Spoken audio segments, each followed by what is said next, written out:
আজকের এই ঘটনাটি আপনাদের আত্মাকে জাগিয়ে তুলবে, এই জন্য অনুরোধ ঘটনাটি একেবারে শেষ পর্যন্ত দেখবেন। প্রিয় বন্ধুরা, আজকের ঘটনাটি একটি আজব ধরনের ঘটনা, তবে এটি একটি সত্য ঘটনা। ঘটনাটি হলো একটি পাক এবং ফরেজগার মেয়ের, যার বিয়ে একটি কুকুরের সাথে হয়েছিল। হয়তোবা এই ঘটনাটি আপনারা এর আগে আর কখনো শোনেননি। বিয়ের পর সেই কুকুরটি সেই মেয়েটির সাথে কি করেছিল এবং কী কারণেই বা সেই কুকুরটির সাথে মেয়েটির বিয়ে হয়েছিল, তার সব কিছু এই ঘটনার মধ্যেই জানতে পারবেন ইনশাআল্লাহ।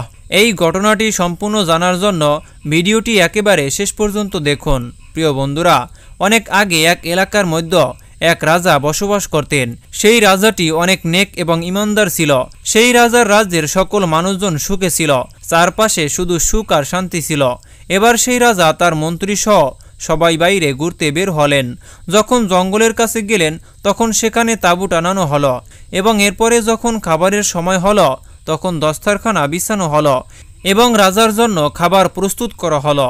এর মাঝে রাজা দেখলেন কিছু দূরেই একটি কুকুর চুপ করেই সব কিছু দেখতেছিল। তার মধ্যে অন্য কুকুরগুলোর মতো কোনোই আচরণ ছিল না। আপনি হিন্দু হন কিংবা মুসলিম, ভিডিওটি না টেনে একেবারে শেষ পর্যন্ত দেখুন। বন্ধুরা, ভিডিওটি শুরু করার আগে একটু দোয়া করে নেই। হে আল্লাহ, আমাদেরকে গুনাহ থেকে রক্ষা করুন এবং আমাদেরকে জান্নাত দান করুন। সকলেই কমেন্ট বক্সে লিখুন আমিন এবং এই ভিডিওটিতে অবশ্যই একটি লাইক করে দিন এবং যারা এখনও আমাদের এই চ্যানেলটি সাবস্ক্রাইব করেননি, চ্যানেলটি এখনই সাবস্ক্রাইব করে দিন।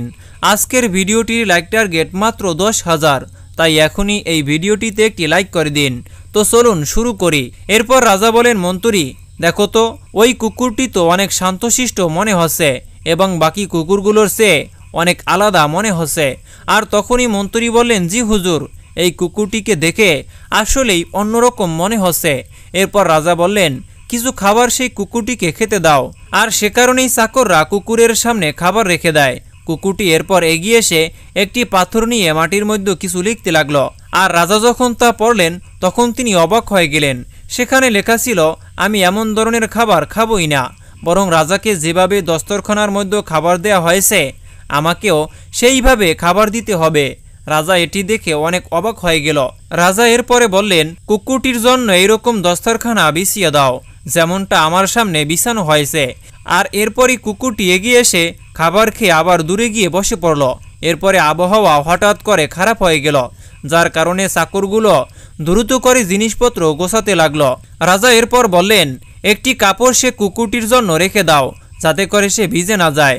সিপাহীরা একটি কাপড় সেই কুকুরটির সামনে রেখে দিল। কুকুরটি আবার মাটির মধ্যে কিছু লিখল এবং তা রাজাকে দেখাতে লাগলো।